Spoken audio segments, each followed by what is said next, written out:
Tendez l'oreille, un podcast proposé par le service des publics des musées de la ville d'Antibes pour le Fort Carré. Épisode 3, la transformation. Fier sur ma colline, on m'appelle Fort Carré. De la Renaissance au XIXe siècle, j'ai protégé les abords de la frontière avec Nice et le territoire français jusqu'à Antibes. L'architecture n'a pas beaucoup changé. Même Vauban, l'ingénieur de Louis XIV, de son vivant, n'a pas modifié le fort. Certes, il a dessiné des projets qui seront vite oubliés. Bien plus tard, vers 1830, quelques murs viennent redessiner ma silhouette le long du littoral. Un changement fatidique, en 1860, bouscule tout ce pourquoi j'existe.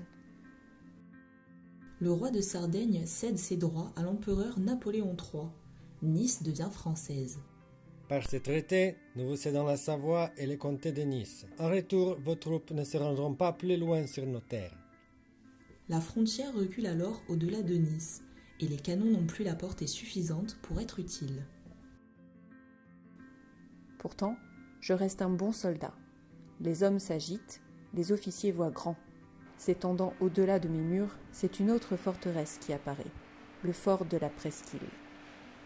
Il est grand, bien plus grand que le bâtiment initial, mais en même temps il est discret, pour échapper aux tout nouveaux obus. Rendez-vous compte, ces casernes peuvent accueillir 300 soldats, alors que le fort en lui-même n'héberge plus que quelques officiers et encore. Forcément, on me délaisse. Il est plus moderne, plus spacieux et bien plus confortable. Il me prend même mon nom.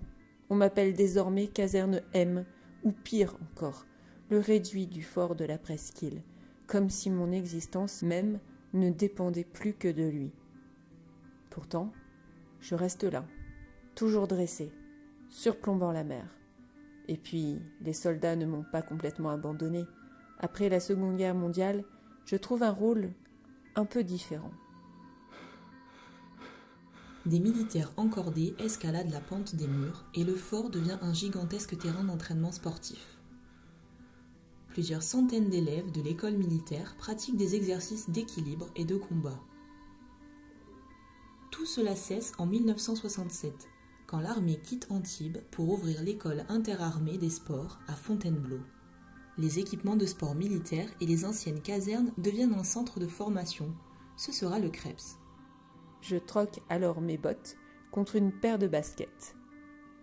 Mais tous ces jeunes qui courent tout autour de moi ne montent pas souvent me voir. Je reste à l'abandon quelques années.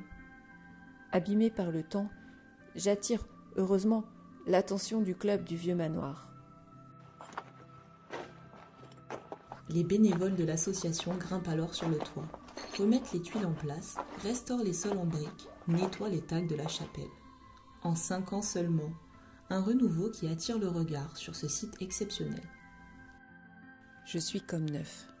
Je gagne ainsi le droit d'être visité en 1998 et je deviens site culturel et touristique de la ville d'Antibes. J'aimerais un jour vous voir traverser le parc, entrer dans mes murs et déambuler sur mon chemin de ronde. Vous avez aimé mon histoire ? Pour en apprendre un peu plus sur moi, n'hésitez pas à me rendre visite.